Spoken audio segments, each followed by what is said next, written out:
Our next reader is a 24-year-old Philadelphia resident who loves writing poetry, reading, and eating great food. As do we all. He's currently working as a paralegal in an immigration law office in the area, but has plans to become an adjunct professor in the near future. Her thesis is a group of poems with variety of topics. For the most part, they're poems about the faces of humanity, sexuality, love, loneliness. Some themes also include religion, race, gender, politics, and others. Please welcome Michal Dyson. It's called Black Girl Things. Hoops and braids and black girl things. Lollipops, hair dye, and candy rings. Double Dutch on 23rd and Jackson. Siblings rest on hips while mama's napping. Bubblegum popping on flip phone speakers. Money comes, money goes. Snacks and sneakers. Liberty bells chime on a deaf judge's ears. Daddy's locked up, then Big Brother for years. Playground swings sway and dreams never run dry, but tensions fly, a trigger is pulled, boom. Mama's killed tonight. One's dead and two might as well be. Report cards go from straight A's to all D's. Nails done, weave long, everything slayed. A boy pillow talks promises daddy never made.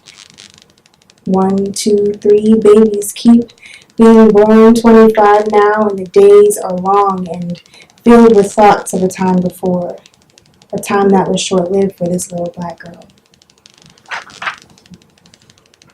And the next poem is called Beware of Those Women. Beware of those women who don't listen to their men, who toil with your mind and make you sleep with them. Beware of the lesbos and boy toys with boobies and sharp chins and pretty long-haired beauties with lips that taste like sin. Don't let their Jesus catch you, darling. Don't you let their Jesus see how now you can't get your fill of girls and how now your life's complete. The men are getting nervous. They wonder what will happen if their wives want something soft and pink instead of something stiff. And the next one is called That Which Tends on Mortal Thoughts, and it is my version of a famous speech in Macbeth, by Lady Macbeth. That which tends on mortal thoughts.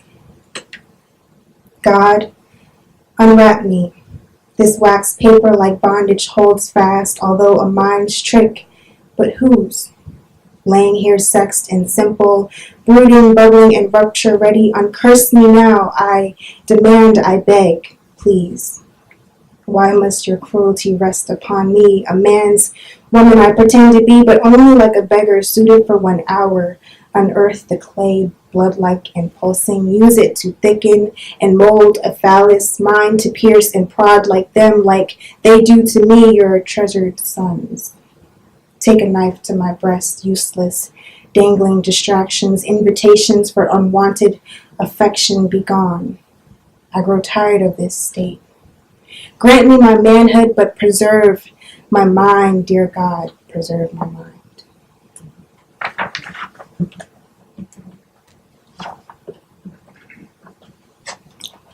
The next one I wrote rather recently, but I wanted to get your opinion, so here it goes. It's called Reading Between the Lines. The problem was revealed by a fortune cookie, the companion of last night's undercooked General Toast tofu. One can never fill what insists on being empty. Lucky numbers 5, 14, 24, 43. So that means no eyebrows today. That's how it's been since the breakup. The most exciting person I've ever met has been tossed in the name of maturity and inner peace and personal growth and all of that bullshit. But now I'm bored. So I connect topics that would normally remain on opposite sides of contemplation, like fortune cookies and eyebrow filler. I now find excuses to eliminate my routines, to stir the pot just a little, since shouting matches over cheating scandals have been replaced with meditation and hot yoga. I read that those two activities help with recentering, but I just feel caught in the middle of a hard time.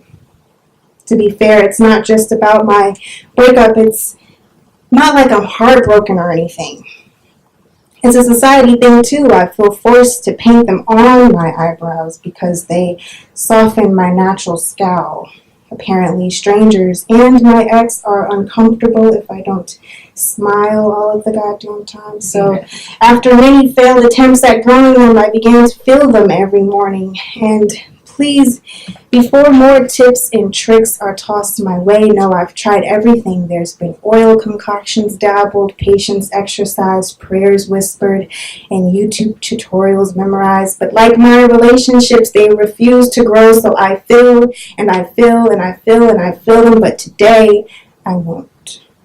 I don't know the next time I will. I'll likely be compared to a potato, an angry potato.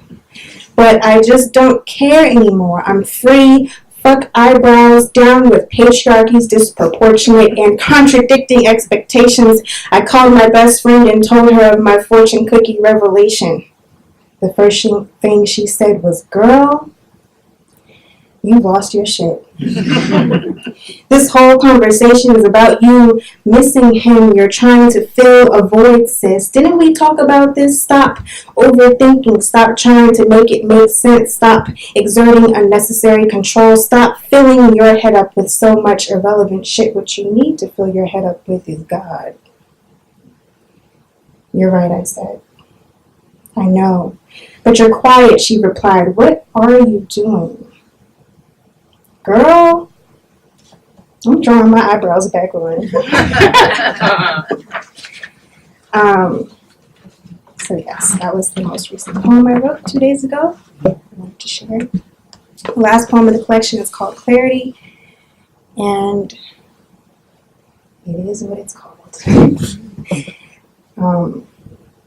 There is nothing but now, sometimes then, and always soon. Countless memories, invaders of the present. I know not when the past dims into eternal darkness, or when pain dissipates for forgiveness. Maybe when nothingness morphs into a symphony, and when longing is no longer. Maybe clarity is a gift bestowed when sight is forbidden and the whispers of today revealed. Will it lift the burden of knowing an uncertain tomorrow? A thief in the night, a charlatan waiting to lift her veil. I have lived and I keep on, but only now I understand our camouflaged core. The reconstruction of a mirrored gaze made false.